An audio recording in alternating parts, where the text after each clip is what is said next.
خداوند تو چیزی را خلق میتونه که از خودش قوی تر باشه؟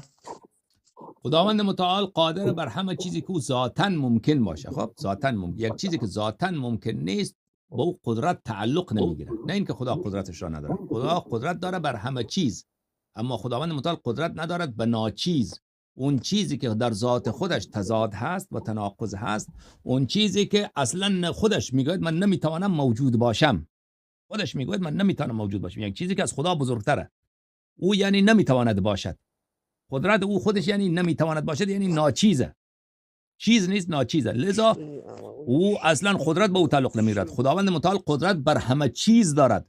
خداوند متعال بر چیزی که ناچیزه چون قدرت به او تعلق نمیگیرد، بله خداوند متعال قدرتش به او تعلق نمیگیرد. نه به خاطر اینکه قدرت خدا محدوده، به خاطر اینکه اون شی، اون مفکوره‌ای که در فکر شما هست، ایده‌ای که در فکر شما هست، اون ناممکنه ذاتاً. مانند این که یک مثلثی که گرد باشد. آیا خدا میتونه یک مثلثی رسم کنه که گرد باشه؟ مثلث اگر مثلث 3 کنج دارد، اگر گرده او گرده کنج ندارد. خب مثلث نمیتونه در عین حال گرد باشد. این خودش ناممکنه، نه اینکه کسی را نمیتونه رسامی بکنه. متوجه شدی یا نه؟ بله ولی ما استاد عزیز یک نفر در تلگرام مایکش میوت نیست. یک نفر تلگرام چک کنه. خب من چک میکنم. ولی در این زمان ما میگیم خالق هم است، ولی همچین چیزی را که شما میگین هم میتونه خلق کنه. ببین یک رسامی که هر رسم را میتونه بکشه. مثلث بدید مثلث میکشه، دایره بکشید دایره بکشه. خب آیا او میتونه مثلثی رسم کنه که گرد باشه؟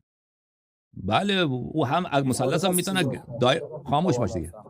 آره یک سوالی کردی که حالا خودت گیر کردی چون گوشم نمیکنی. این رسام هر رسمی را میتونه انجام بده، اما مثلثی که دایره باشه نمیتونه. چرا؟ چون مثلث دایره نیست. مثلث که دایره باشد دیگر او مثلث نیست، دایره ای که مثلث باشد دیگر او دایره نیست. متوجه هستی؟ این شی خودش ناممکنه، نه اینکه رسام قدرت رسم کردن نداره. حالا این اگر نفهمیدی خداحافظت.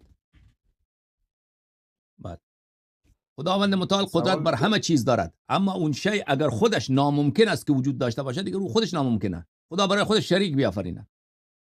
برای خودش خداوند متعال قدرت بر همه چیز دارد، اما چون شریک خداوند متعال یا یک چیزی که از خدا بزرگتر باشد، قدرتش بیشتر باشه، اون ناممکنه، امکان نداره. لذا او به قدرت تعلق نمیگیره.